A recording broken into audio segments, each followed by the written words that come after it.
बिस्मिल्लाहिर्रहमानिर्रहीम नाज़रीन अस्सलाम वालेकुम। आप देख रहे हैं वाच टाइम्स और मैं हूं आपका मेज़बान ताहिर नसीर। नाज़रीन, आज मैं एक नए प्रोग्राम के साथ आपकी खिदमत में हाज़िर हूं। आज ना तो मैं जो स्किमर कंपनीज़ हैं उनके ऊपर बात करूंगा, ना मैं किसी और इशू के ऊपर बात करूंगा, लेकिन आज जिस इशू के ऊपर मैं बात करूंगा वो बहुत ही अहम है।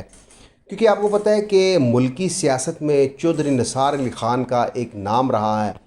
वज़ीर दाखिला भी वो रहे हैं और 1988-86 से वो सियासत में हैं कि एक तवील मुद्दत हो गई है वो मुस्लिम लीग नून से उनकी वाबस्तगी है। लेकिन अभी सूरत हाल ये है कि जिस तरह का सिनेरियो मुल्की सियासत का बन रहा है, चौधरी निसार अली ख़ान ने चुप का रोज़ा रखा। रिसेंटली उनका एक इंटरव्यू भी हुआ, वहाँ पे भी उन्होंने कहा जी तहरीक इंसाफ में जाने के लिए बहुत अच्छी ऑप्शन है, लेकिन इस पर मैं सोचूंगा। कुछ मुस्लिम लीग नून के फॉरवर्ड ब्लॉग भी बन रहा है और उनकी चौधरी निसार अली ख़ान के साथ वाबस्तगी भी है, मुलाकातें भी हो रही हैं, सियासत के ऊपर बहस व मुबाहिसा भी हो रहा है।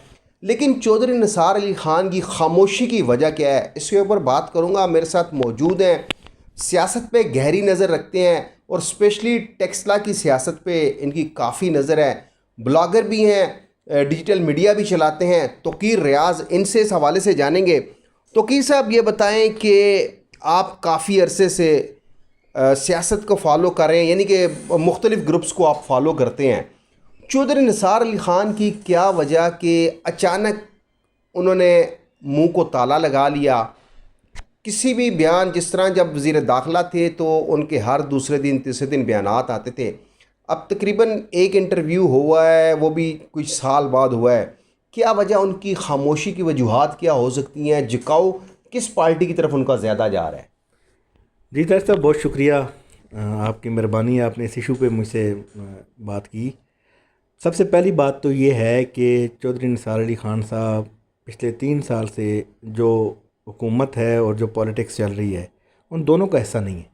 यानी ना तो किसी हुकूमत का हिस्सा है और ना ही किसी पार्टी का हिस्सा है, जिसकी वजह से वो खामोश हैं। और उन्होंने अपनी मुख्तलिफ़ प्रेस कॉन्फ्रेंसेस भी होती रहीं, मीटिंग्स भी होती रहीं, मीडिया से इंटरेक्शन भी होता रहा, और वो बारह कहते रहे कि मैंने खामोशी का रोज़ा रखा हुआ है और मैं वेट कर रहा हूँ अच्छे ऑप्शन का। ठीक है।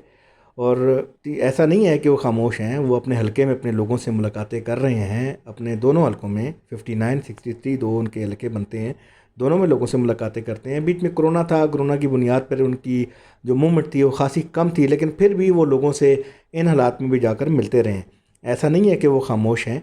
और उन्होंने हाल ही में एक इंटरव्यू एक बड़े डिजिटल मीडिया पे एक आया है, और उस पर उन्होंने अपनी सियासी जो एक्टिविटीज़ है बरमला उसको स्टार्ट करने का ऐलान किया है, और वो स्टार्ट हैं, लोगों से मुलाकातें हो रही हैं, और ऐसा नहीं है वो खामोश हैं। अच्छा, नहीं, मुझे ये बताएं तोकीर साहब कि जिस तरह उन्होंने हमेशा चौधरी निसार अली ख़ान, क्योंकि बेदाग माजी है उनका, उन्होंने कभी उनके ऊपर, जिस तरह और सियासतदान हो जाते हैं, उनके ऊपर कभी कोई करप्शन का एलिगेशन नहीं लगा। कभी ये नहीं हुआ कि जब वो इक़्तिदार उनको मिला तो उन्होंने उसको क्रॉस किया, अपनी लिमिटेशन क्रॉस की, अपने इलाकों में काम भी बहुत करवाए। लेकिन जो 2018 का इलेक्शन हुआ था, क्या वजह बनी कि कौमी असम्बली की नशिस्तें वो हारते हैं, लेकिन जो सूबाई असम्बली की नशिस्त है उसको जीतते हैं? और वो कहते थे कि मैं इन रिज़ल्ट को नहीं मानता। हलफ लेने की वजह कहीं ऐसा तो नहीं कि कोई वज़ीर आला बनने का चांस था तो उन्होंने हलफ लिया, या जिस तरह वो ख़ुद कह रहे हैं कि पीटीआई में जाने का बहुत अच्छा ऑप्शन है, तो हलफ लेने की वजूहत क्या बनी? और जिस तरह कुछ ज़राए बताते हैं कि वो अभी भी कुछ लोगों से मुलाकातें कर रहे हैं, वो कौन से मखसूस लोग हैं जिनसे इनकी मुलाकातें हैं? क्या कहीं ऐसा तो नहीं इस्टेब्लिशमेंट से उनकी मुलाकातें हो रही हैं, या फोर्सेस के अफसरान से उनकी मुलाकातें हो रही हैं? हल्का अहबाब या नून लीग का वो फॉरवर्ड ब्लॉक है जिनसे उनकी मुलाकातें कराई जा रही हैं? देखें तय भाई, सबसे पहली बात तो ये है कि चौधरी निसार अली ख़ान एक पॉलिटिकल, एक सियासी बाब हैं बहुत बड़ा। जैसे आपने कहा कि बेदाग माजी, उनके कैरियर पे किसी तरह का कोई इल्ज़ाम नहीं है, ये सबसे बड़ा एक क्रेडिबिलिटी है, जिसकी वजह से मैं भी उनको पसंद करता हूँ और आप भी इसकी तायद कर रहे हैं। आपने ये बात की कि उन्होंने 2018 के इलेक्शन को तस्लीम नहीं किया, और ख़ुद ही आपने अपने सवाल का जवाब दिया है कि कौमी सीट पे वो हार रहे हैं और छोटी सीट पे जीत रहे हैं। अब इस तफसील में ये बहस पिछले 3 साल से होती रही है, और आपको पता है और सबको पता है, इस पर हम नहीं जाते। मुलाकातों की जो बात करते हैं, तो निसार अली खान साहब कोई परचून की दुकान पे नहीं बैठे हुए। जो निसार अली खान एक बहुत बड़ा सियासी नाम है, उनकी 30-40 साल वाबस्तगियाँ हैं, ब्यूरोक्रेसी में हैं, इंतज़ामिया में हैं, सियासतदानों में हैं। उस बुनियाद पे वो लोगों से मिलते हैं, लोग उनसे आके खुद मिलते हैं। और मैंने खुद देखा है, मैं उनके साथ अक्सर मूव हुआ, आने जाना भी हुआ और मुलाकात भी हुई। चौधरी निसार अली खान साहब को लोग मिलना फ़ख्र महसूस करते हैं, चाहे वो सियासतदान हो, चाहे वो ब्यूरोक्रेट्स हो।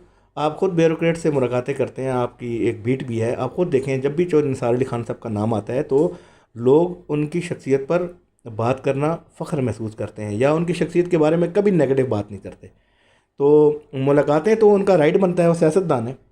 और इन हालात में, जो मौजूदा हालात में हैं, उन्होंने अपने इंटरव्यू में भी खुलकर कहा कि उनको पाकिस्तान तहरीक इंसाफ की जानिब से बड़ी जगह से ऑफ़र आई, और वो इस ऑप्शन को अपने सामने रख कर बैठे हैं, और आइंदा आने वाले इलेक्शन में वो लाजमी कोई ना कोई फ़ैसला करेंगे। अच्छा, मुझे ये बताएं तौकीर साहब कि आप जिस तरह कह रहे हैं कि तहरीक इंसाफ का ऑप्शन उनके सामने है, लेकिन मरीम नवाज़ की बात करें और जिस तरह शेख रशीद बरमला कह चुके हैं नून और शीन अलहदा होगी, मुझे ये बताएं कि चौधरी निसार अली ख़ान का झुकाव, क्योंकि मरीम नवाज़ मुफाहमत की सियासत को पसंद नहीं करती, जबकि चौधरी निसार या शहबाज शरीफ मुफाहमत की सियासत को पसंद करते हैं। मैंने ऑलरेडी बताया फॉरवर्ड ब्लॉक का, जिस तरह ख्वाजा साद रफ़ीक हो गए, ये एक ग्रुप अलहदा से है कि जो हमेशा जिनकी कोशिश रही है कि सियासत की जाए मुफाहमत की पॉलिसी पर। तो चौधरी निसार अली ख़ान 2023, क्योंकि इलेक्शन का टाइम भी शुरू हो चुका है, चौधरी निसार अली ख़ान 2023 में किस पार्टी से इलेक्शन कॉन्टेस्ट करेंगे, और क्या अगर नून और शीन अलहदा होती है तो चौधरी निसार का झुकाव नून की तरफ होगा, शीन की तरफ होगा, या नून और शीन अलग ही नहीं होती तो चौधरी निसार का झुकाव कहाँ पे, किस सियासी जमात की तरफ ज़्यादा होगा?